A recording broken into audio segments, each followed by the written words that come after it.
पास सारी मेरी क्लासेस के रिकॉर्डेड वीडियोस है तुम्हारे लिए भी आज तक, तो whenever you need I will share you.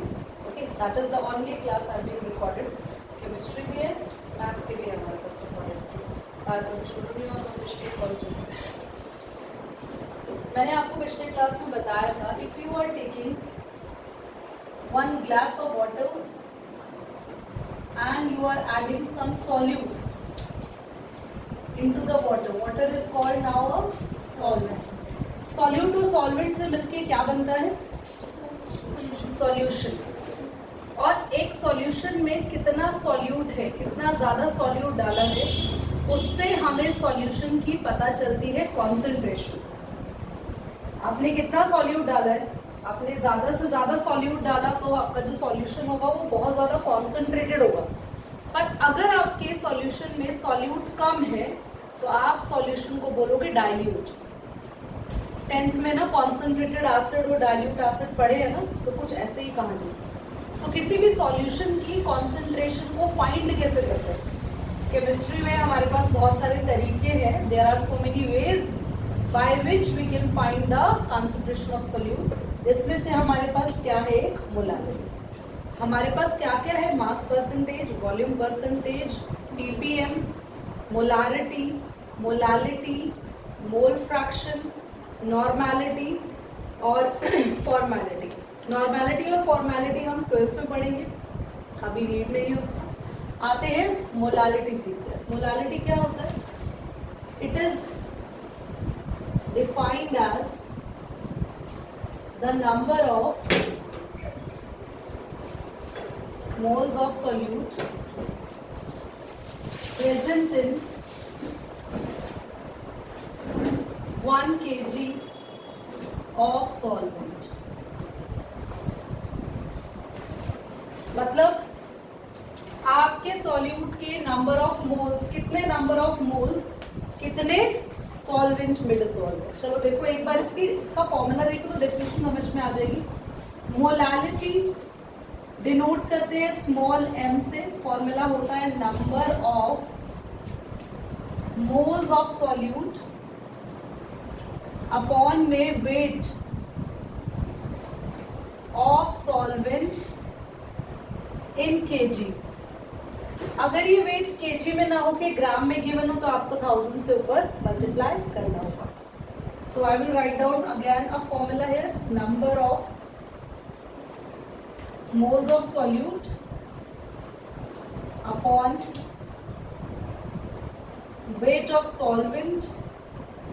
अगर ये ग्राम्स में हुआ then you need to multiply it by 1000। ठीक है। अब पिछली क्लास में पढ़ा था और मैंने आपको हमेशा बताया, मैं सॉल्यूट को बी से रिप्रेजेंट करती हूँ हमेशा, सॉल्वेंट को ए से। नंबर ऑफ मोल्स का फॉर्मूला पता है आज तक? Given weight upon molecular weight. आपको नहीं पता? आप सुन लो। जो भी सॉल्यूट आप लेते हैं तो उस सॉल्यूट को आप कितना डाल रहे हो, कितना आपने सॉल्यूट लिया, उसका गिवन वेट अपॉन में उसका मॉलिक्यूलर वेट। मॉलिक्यूलर वेट जैसे NaCl, NaCl का मोलर मास कैसे होगा? What is the mass of Na? Na का 23, Cl 35.5। याद है हमने 9th में पढ़ा था मॉलिक्यूलर मास निकालना, तो वही मॉलिक्यूलर मास को बोलते हैं मोलर मास। तो आप इस फॉर्मूला को मैं और ओपन करके लिखवा रही हूँ। गिवन वेट अपॉन में इसका मोलर मास। बी क्यों लिखा है? सॉल्यूट। अपॉन में वेट किसका है? जल्दी बोलो। सॉल्वेंट का ही। इन दोनों को आप साथ में लिख सकते हो। WB अपॉन में, जब भी दो डिनोमिनेटर आए तो ऊपर वाले फ्रैक्शन का डिनोमिनेटर मेन डिनोमिनेटर के साथ लिख सकते हैं, MB इंटू में। और यही चीज अगर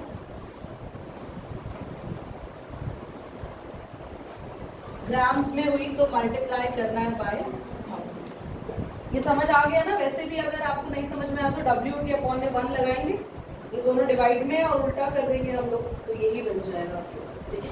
so this is the final formula. इसकी SI यूनिट और देख लो। SI यूनिट होती है मोल पर kg। मोल पर kg क्या हमने पढ़ा? क्या है मोलालिटी? किसी भी सॉल्यूशन की कंसंट्रेशन फाइंड आउट करने का एक तरीका। कंसंट्रेशन को फाइंड आउट करने के लिए वी हैव द फॉर्मूला मैंने सिखा दिया। फॉर्मूला में कितनी चीज़ों की ज़रूरत है? पहला सॉल्यूट का वेट, दूसरा सॉल्यूट का मोलर मास और तीसरा किसका वेट? सॉल्वेंट का वेट। और शर्त क्या है? सॉल्वेंट का वेट किसमें होना चाहिए? अगर वो ग्राम्स में है तो किससे मल्टीप्लाई करेंगे? कोई डाउट? No doubt. चलिए नोट करिए, मैं न्यूमेरिकल कर रहा हूँ।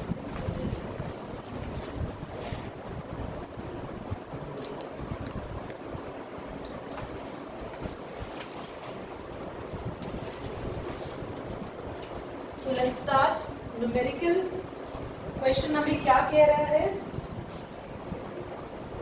क्वेश्चन ने हमें बोला है फाइंड द मोलालिटी। ठीक है, हमें मोलालिटी फाइंड आउट करनी है एक सॉल्यूशन की, और उस सॉल्यूशन में potassium carbonate as a solute डाल रहे हैं हम। कितना पोटेशियम कार्बोनेट है? लाइन रीड करना सुबह पूरी एक बार।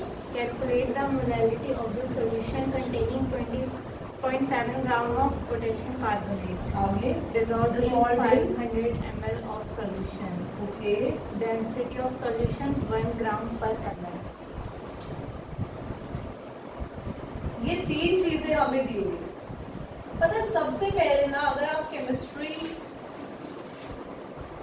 के न्यूमेरिकल्स को अच्छे से समझना चाहते हैं, देखो केमिस्ट्री ये ऑन है, chemistry is rich in numerical, बहुत सारे न्यूमेरिकल, बट लकीली मैं आपको बोलूं क्योंकि आपके काफ़ी सारे चैप्टर्स डिलीट हो गए हैं, बहुत सारा जो पोर्शन है वो आपका कंपाइल हो गया है, तो आपके पास चैप्टर 1 है न्यूमेरिकल पे बेस्ड, चैप्टर 2 है न्यूमेरिकल पे बेस्ड, थर्ड चैप्टर में कोई न्यूमेरिकल नहीं, फोर्थ चैप्टर में कोई न्यूमेरिकल नहीं, फिर हम आएंगे 5th to 6th, वो थोड़े ऐसे चैप्टर हैं जो न्यूमेरिकल पॉइंट ऑफ व्यू से बच्चों को थोड़ा सा डिफिकल्ट है नहीं, लगते हैं, मैंने बोला लगते हैं, है नहीं, तो 5th to 6th है न्यूमेरिकल बेस्ड।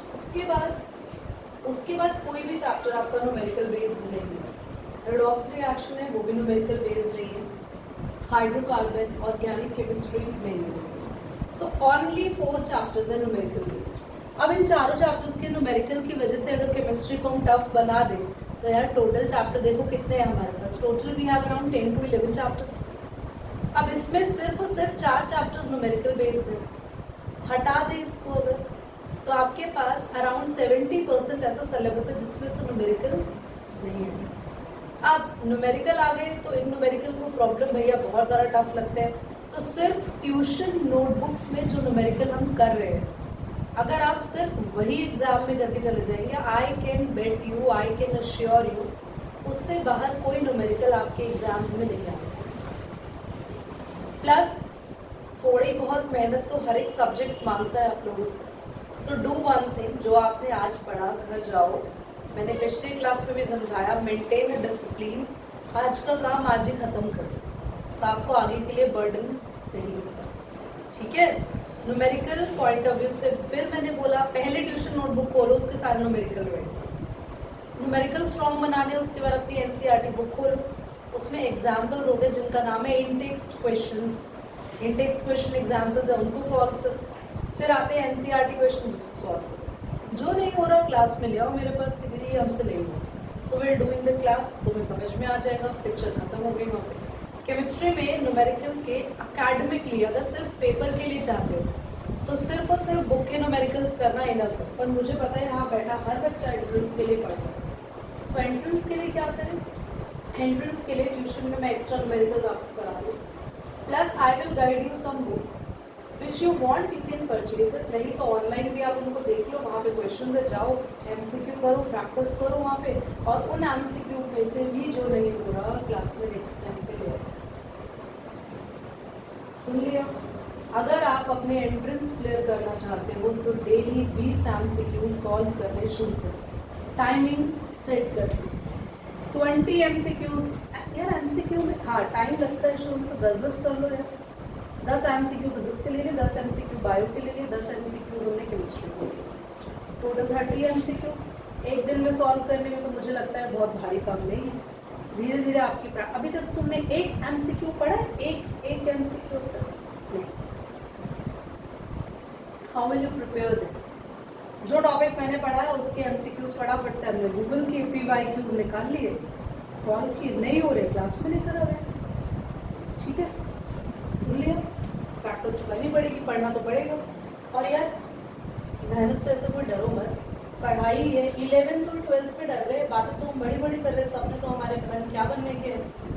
सपनों में तो तुम पता नहीं क्या बनना चाहते हो, आज से 3 साल 4 साल बाद तुम अपने आप को बुर्ज खलीफा पे देखना चाहते हो। भैया ये तो पढ़ लो, 11th हो नहीं रही प्रेजेंट में, सपने हमने पता नहीं कहाँ के देखे हुए हैं। 11th को अच्छे से पढ़ो, बिना डरे, ठीक है।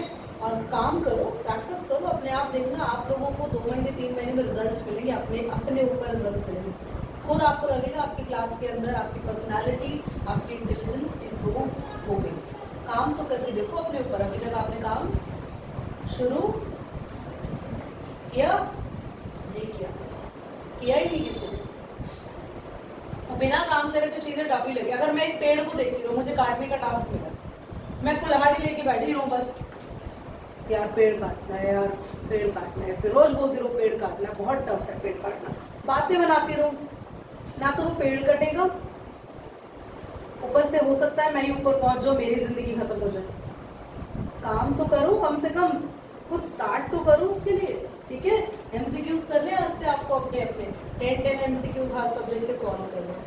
आज मैंने टॉपिक क्या पढ़ाया, घर जाना, PYQs ऑफ मोलालिटी गूगल करना, आपके पास PYQs में से एमसीक्यूज आ जाएंगे, सॉल्व करना। नहीं होता है bring in the class, don't worry, ठीक है। क्लास में नहीं ला सकते, मुझे भेज दो मेरे व्हाट्सएप नंबर पे। व्हाट्सएप पे तो मैंने मना नहीं करा हुआ ना, भेजो, I will share the solution. Class में समझाने वाला होगा, क्लास में समझा देंगे। चलो बहुत ध्यान से देखो, केमिस्ट्री का सबसे पहला ट्रिक, न्यूमेरिकल को पढ़ो और जो दिया है उसे लिख दो, जो दिया है उसे लिख दो। अब देखो हमें फाइंड करने के लिए इसने क्या बोला बच्चों, मोलालिटी में क्या चाहिए होता है, एक तो वेट ऑफ सोल्यूट। चलो देखो पता है वेट ऑफ सोल्यूट, W भी पता है, ये रहा W, बढ़िया। उसके बाद हमें क्या चाहिए होता है, मोलर मास ऑफ, वो हमें निकालना पड़ेगा। चलिए कैलकुलेट करते हैं। MB of K2CO3, molar mass कैसे निकलेगा, कितने बच्चों को पोटेशियम का एटॉमिक मास पता है, hand raise only. Potassium, yes, नहीं, स्माइल, 38,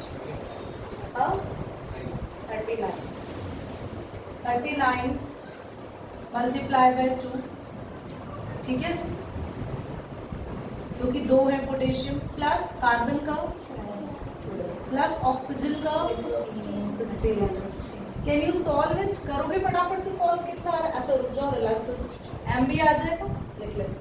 इसके बाद आपको तो वॉल्यूम दे दिया सॉल्यूशन का, बल्कि हमें क्या चाहिए डिनोमिनेटर में रखने के लिए, जल्दी बोलो, वेट, वो भी किसका, सॉल्यूशन। तो एक काम करते हैं, मेरे पास पूरा सॉल्यूशन क्या होता है पता है बच्चों, सॉल्यूशन होता है सॉल्यूट प्लस, सॉल्यूट का वेट है WB है आपके पास, हाँ ये रहा। सॉल्यूशन का वेट मैं अभी तुम्हें निकालना सिखा देती हूँ, वॉल्यूम से मैं वेट निकालना सिखा देती हूँ।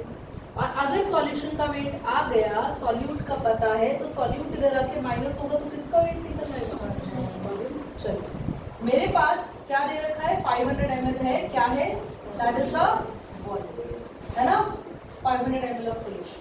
अब मुझे एक बात बताओ, डेंसिटी का फॉर्मूला सबने पढ़ा है क्लास 9 पे, मास अपॉन वॉल्यूम। वॉल्यूम किसका है, पूरे सॉल्यूशन का। डेंसिटी भी हम देखो किसकी यूज कर रहे हैं, पूरे सॉल्यूशन की। तो भाई मास भी किसका निकल कर आएगा, पूरे सॉल्यूशन का। तो डेंसिटी रखो 1, मास हमें पता नहीं है, हम लिख देते हैं WAB, अपॉन में वॉल्यूम हमें पता है 500, ये मल्टीप्लाई होगा 500, और इसकी यूनिट क्या होगी वो भी सीख लो। डेंसिटी की यूनिट है ग्राम पर, 500 की यूनिट है ml से ml तो कैंसिल हो जाएगा, सिर्फ ग्राम बचेगा, और आपके पास WAB यानी कि सॉल्यूशन का वेट आ गया है। यहाँ तक समझ में आ गया, आया आपको, हाँ बोलो बच्चे। 1 ग्राम पर ml हमें क्वेश्चन में दी है, देखो लिखा है ना ब्रैकेट में, एज्यूम डेंसिटी, ये गिवन। कभी भी वॉल्यूम दे देगा और वेट चाहिए, या आपको वेट दे देगा, वॉल्यूम चाहिए तो उस केस में डेंसिटी जरूर देगा ताकि आप इस फॉर्मूला से कैलकुलेट करें। उसके बाद पूरे सॉल्यूशन का वेट हमारे पास कितना आया 500 और सॉल्यूट कितना है, और यहां से हम निकाल लेंगे सॉल्वेंट का वेट W है, माइनस कर लेंगे, जल्दी बोलो।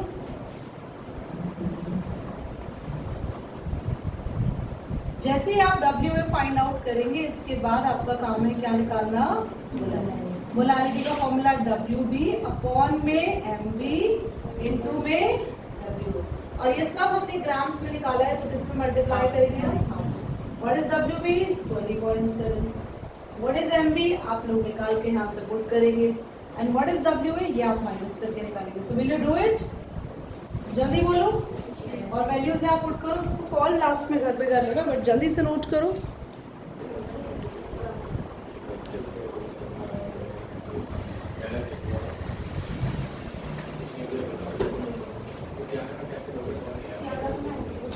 सॉल्यूशन है जो कंटेन कर रहा है, solution containing 10% W/W glucose and water.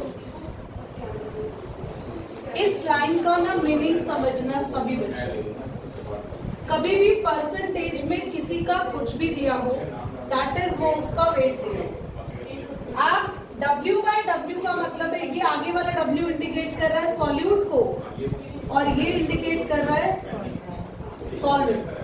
10% का मतलब है 10% ग्लूकोज है तो बाकी का 90% क्या होगा, वाटर। समझ में आया पक्का? तो चलो बस आपको वेट मिल गया, weight of glucose WB 10 gram, weight of water, water का वेट भी मिल गया हमें 90 ग्राम। समझ में आ रहा है? A stands for solvent, B stands for solute। Doubt आ रहा है तो यहाँ लिख भी लो ग्लूकोज एंड वाटर प्लस। इसके बाद एक चीज हमें चाहिए, हमारे पास सारी चीजें कंप्लीट हो गई। MB मोलर मास किसका चाहिए, ग्लूकोज का। ग्लूकोज का फॉर्मूला होता है C6H12 carbon 12 into 6 hydrogen 1 into 12 oxygen 16 into 6। Calculate कर लेना भाई। उसके बाद निकालनी है मोलालिटी और फॉर्मूला में सारी चीजें WB अपॉन में MB यहाँ से आ जाएगा इंटू में क्या ये ग्राम्स में है? कोई डाउट? क्वेश्चन इजी लगा? इसमें डेंसिटी ऑफ सॉल्यूशन दे रखा है। इसमें डेंसिटी ऑफ सॉल्यूशन इसीलिए दे रखा है क्योंकि इस क्वेश्चन के 3 पार्ट्स हैं और इस क्वेश्चन के आगे के 2 पार्ट में मोलारिटी और मोल फ्रैक्शन भी। मैंने बताया था ना कि इससे हम वो भी निकाल सकते हैं तो उसके लिए दे रखी है। फिलहाल अभी आपको डेंसिटी का कोई यूज नहीं। Is it clear? चलो मैं मोलारिटी वाला पार्ट भी करा देती हूँ, नोट कर रहे हैं, मैं वो भी करा देती हूँ। सेम जो क्वेश्चन है हमारा ग्लूकोज वाला उससे हम निकाल रहे हैं, कैलकुलेट कर रहे हैं मोलारिटी। तो डेंसिटी हमारी हो गई 1.20 ग्राम पर ml अभी जो गिवन है। बाकी सारी चीजें same, WB same, MB same. Density का फॉर्मूला अप्लाई करोगे, डेंसिटी का फॉर्मूला हो गया मास अपॉन वॉल्यूम। डेंसिटी दी है 1.20। अब मास हमें पता है, पूरे सॉल्यूशन का मास क्या होगा ये देखो। ये क्या था, सॉल्यूट, वेरी गुड। ये है हमारा सॉल्वेंट, ये ग्लूकोज है और ये है वाटर, है ना? गलत लिख रही हूँ, हाँ कर रही हूँ। ग्लूकोज का 10 ग्राम, 90 ग्राम कौन था, जल्दी बोलो, वाटर। तो पूरा सॉल्यूशन कितना होगा, 10 + 90 यानी कि 100 ग्राम्स। सो मास लिखेंगे 100 ग्राम्स, वॉल्यूम हमें निकालना है और आपकी डेंसिटी की यूनिट जरूर लिखो ग्राम पर ml। अच्छा, ग्राम से ग्राम कट जाएगा तो वॉल्यूम जो आपके पास आएगा वो आएगा 100/1.20 ml। सॉल्व अभी मत करो क्योंकि वैल्यू हमें डायरेक्टली पुट करनी ही है। सो वी हैव मोलारिटी जिसके फॉर्मूला में ऊपर लिखेंगे WB यानी कि 10 MB यानी 180 और वॉल्यूम कितना आया 100 अपॉन 1.20, क्योंकि ml में है then you should multiply it by 1000। 10 इसको ऊपर ले जाएंगे 1.20 अपॉन में 180 इंटू में 100 इंटू में 1000, पूरा 1000 पूरा इससे कैंसिल, ये भी यहाँ से कैंसिल हुआ। 10 इंटू 120 अपॉन में 18 इंटू 100, ये अगेन कैंसिल हो गया। तो 12 बाई 18 को डिवाइड करना तुम्हारे लिए आसान होगा।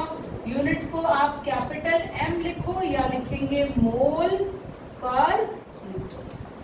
ठीक है, क्या डाउट है बोलो बच्चे, स्टार्ट करें। So this is done. अब मैंने एक होमवर्क क्वेश्चन दिया था, मैं उससे करा रही हूँ। इसका 0.66 मैं करा रही थी, उसके बाद उसका आंसर शेयर करेंगे। ठीक है, पहले मुझे बताओ क्वेश्चन क्या था, फिर हम आंसर बताएंगे। क्वेश्चन बोल रहे हैं फिर calculate the concentration of nitric acid in mole per litre. ठीक है, देखो क्वेश्चन क्या है, कैलकुलेट द कंसंट्रेशन ऑफ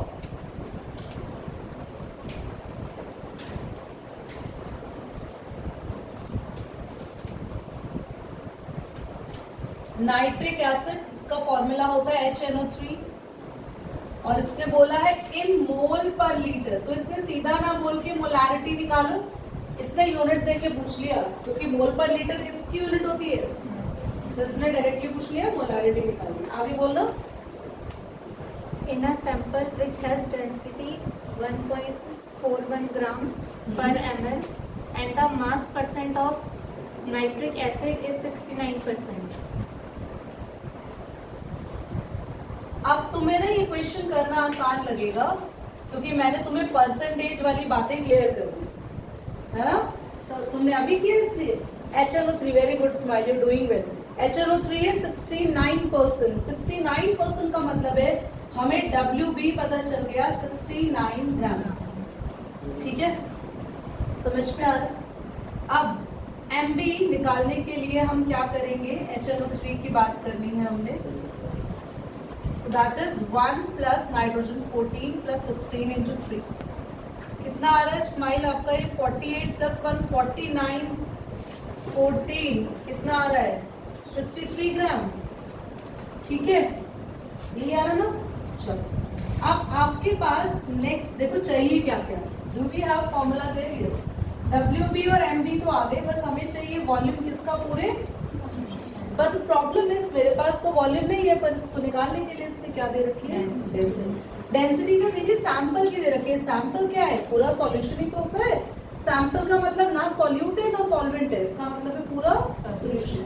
तो डेंसिटी का फॉर्मूला लगाते हैं, मास अपॉन वॉल्यूम हम लोग यहाँ पे लिख देते हैं। डेंसिटी है 1.41 ग्राम पर ml। अब अगर डेंसिटी पूरे सॉल्यूशन की रख रहे हो तो मास भी पूरे सॉल्यूशन का मास कितना होगा, परसेंटेज की बात करते हैं। जब भी परसेंटेज में दिया होगा तो पूरे सॉल्यूशन का मास 100% यानी कि 100 ग्राम। वॉल्यूम हमें निकालना है, ग्राम से ग्राम कैंसिल और वॉल्यूम आ जाएगा 100 अपॉन 1.41 ml। ml में क्यों आया, डेंसिटी ml में थी। अब मोलारिटी का फॉर्मूला WB अपॉन में MB इनटू में वॉल्यूम रखेंगे, तो मैं सीधा ही रेसिप्रोकल करके रख दूं, 100 यहाँ आएगा और ये 1000 क्यों लगा रहे हैं, क्योंकि ये किसमें है। नाउ ये कैंसिल, तो आपके पास आया 69 इंटू 141 अपॉन में 630। मल्टीप्लाई करो, 63 से ही डिवाइड कर देना, ये 10 को तो आप अलग से पॉइंट में ले लेना। And your answer is in capital. ठीक है, आंसर मैं बताती हूँ कितना आ रहा है इसका। Your answer is, nitric acid था ना 69%, 15.44, यही आ रहा है।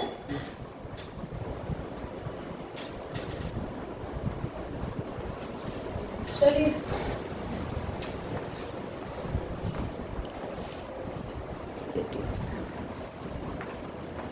मोल फ्रैक्शन भी समझ लो। आज ये चैप्टर आपका फिर थ्योरेटिकल बेस पे पूरा हो जाएगा। मैं मोल फ्रैक्शन के बाद एक फॉर्मूला और है, M1V1 is equal to M2V2, ये आपकी एनसीईआरटी में भी एक छोटा सा अलग से ब्रैकेट में दे रखा होता है, इस पर एंट्रेंस में काफी सारे क्वेश्चन आते हैं, देखा है?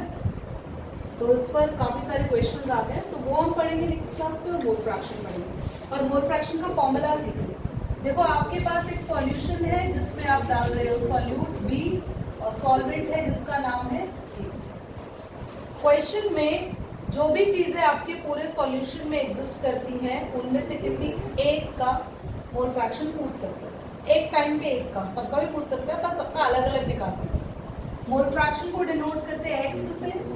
मोल फ्रैक्शन ऑफ ए निकालना है तो नंबर ऑफ मोल्स ऑफ ए यानी Na अपॉन में number of moles of A plus number of moles of B। मतलब जिसका मोल फ्रैक्शन निकालना है उसके मोल्स ऊपर, और पूरे सॉल्यूशन में जो जो चीजें हैं, फिलहाल तो 2 ही है, मान लो मैं एक और सॉल्यूट डाल देती C, तो C के भी मोल्स आते नीचे, मैं एक और चीज और ऐड कर देती तो D के भी मोल्स आते। तो जितना सब सॉल्यूशन में सबके मोल्स नीचे, और जिसका मोल फ्रैक्शन निकालना उसके मोल्स। ऐसे ही अगर मुझे मोल फ्रैक्शन बी का निकालना हो, that is mole fraction of A,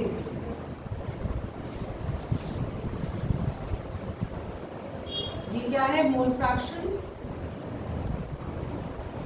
B. B का निकालना है तो number of moles of B upon में number of moles of A plus number of moles of B. C भी होता तो सी का भी निकाल सकते हैं। अच्छा एक मिनट, एक बात और, मोल फ्रैक्शन की एक खास बात, सबसे पहली बात, मोल फ्रैक्शन जो होता है उसकी नो यूनिट्स, कोई यूनिट्स नहीं होती आंसर में, नो यूनिट्स।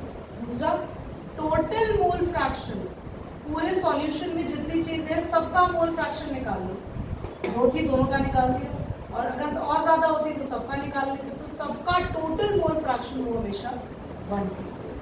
कितनी चीजें समझ में आई? मोल फ्रैक्शन सबका अलग अलग कैलकुलेट करता है, जिसका मोल फ्रैक्शन में निकालना होता है उसके मोल्स ऊपर, बाकी सबके टोटल मोल्स डिनोमिनेटर। क्लियर हो गया? और टोटल मोल फ्रैक्शन जितनी भी चीजें हैं उन सबका टोटल हमेशा किसके इक्वल होता है? और नंबर ऑफ मोल्स का फॉर्मूला आना चाहिए, जैसे Na है तो फॉर्मूला होगा WB अपॉन MB, NB है तो उसका फॉर्मूला होगा NB है तो फॉर्मूला होगा WB अपॉन ए के मोल्स निकालने तो ए का वेट, ए का मोलर मास, बी के मोल्स निकालने तो बी का वेट, बी का मोलर मास। ठीक है, चलो ये नोट कर लो, उसके बाद हम टाटा बाय बाय, नेक्स्ट क्लास में करेंगे न्यूमेरिकल्स।